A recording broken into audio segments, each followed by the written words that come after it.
Faire rire les gens, c'est très très difficile. Plus difficile que de les faire pleurer.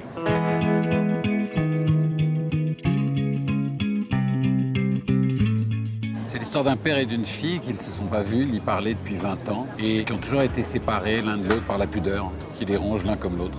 Le père va mourir 2 jours avant le mariage de Julia Sorel, que moi je joue. Le lendemain, elle reçoit chez elle un colis assez étrange. Et à l'intérieur de cette caisse, elle trouve une réplique de son père avec une télécommande dans la poche. L'androïde s'anime et lui fait une proposition qui n'est pas habituelle puisqu'il lui dit voilà, j'ai 7 jours de batterie. Cette machine contient toute ma mémoire. On a 7 jours volés à l'éternité. Par un subterfuge un peu mystérieux, comme ça, le père va revenir pour pouvoir dire à sa fille et que sa fille lui dise tout ce qu'il n'a pas eu le temps ou tout ce qu'il n'a pas pu. Commence à partir de ce moment-là un voyage de 7 jours entre père et fille, mais qui va aussi ramener Julia sur les traces de son premier amour qu'elle a rencontré à Berlin au moment de la chute du mur. Le personnage de Julia, quand j'ai lu le scénario, j'avais vraiment le sentiment que ça doit être moi qui dois jouer ça. Et je me sens très proche du caractère parce que j'ai perdu mon père et parce que moi, si j'aurais encore une fois la chance d'avoir 6 jours avec mon père, waouh, ce serait mon grand rêve, ça. Évidemment, ça pose des questions sur qui vous êtes, quel père vous avez été, à quelle époque de votre vie vous êtes, à quelle époque de sa vie elle est. C'est une préoccupation que tout père honnête et toute fille honnête vont avoir. Ça va résonner. Et donc ça a résonné en moi, évidemment. Ce qui est amusant, c'est que Robert, comme il est le meilleur ami de Julia, il observe et il comprend un certain nombre de choses. Il a un point de vue qui est presque à la même distance que le point de vue du narrateur de l'histoire.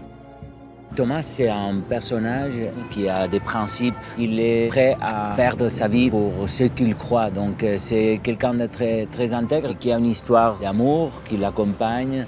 Et c'est quelqu'un qui n'a pas réussi à oublier cet amour de jeunesse. C'est un personnage très, très romantique, très idéalisé, très complexe. J'ai très vite imaginé que Jean serait un Michel incroyable. Pour son immense talent d'acteur, mais aussi pour son immense talent d'homme.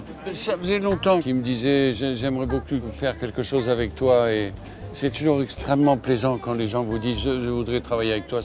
Moi, ça me touche énormément. Pour moi, le grand bonheur, c'était aussi de partager la majorité de mon jeu et de mon temps avec Jean parce qu'il est devenu un vrai ami, un vrai partenaire et j'ai adoré qu'il y avait cette vraie connexion entre nous. Et je ne peux pas vraiment l'expliquer, mais il n'y avait aucun doute que c'est mon père et que je suis sa fille. Et c'est ça ce que j'ai adoré quand j'ai lu le scénario. On voit ces 2 caractères qui ne se connaissent pas, mais qui ont un lien très très fort l'un avec l'autre. C'était une histoire avec beaucoup d'humour et beaucoup de tendresse, d'émotion. J'ai trouvé que tout était juste, tout était très humain. Des personnages qui se montrent comme ils sont avec ses misères, avec ses problèmes. Et je crois que c'est pour ça que les gens vont beaucoup aimer ce que nous racontons ici, parce que tout le monde va pouvoir s'identifier. J'espère qu'on va arriver à toucher les gens à travers cette histoire. Je le crois, en tout cas.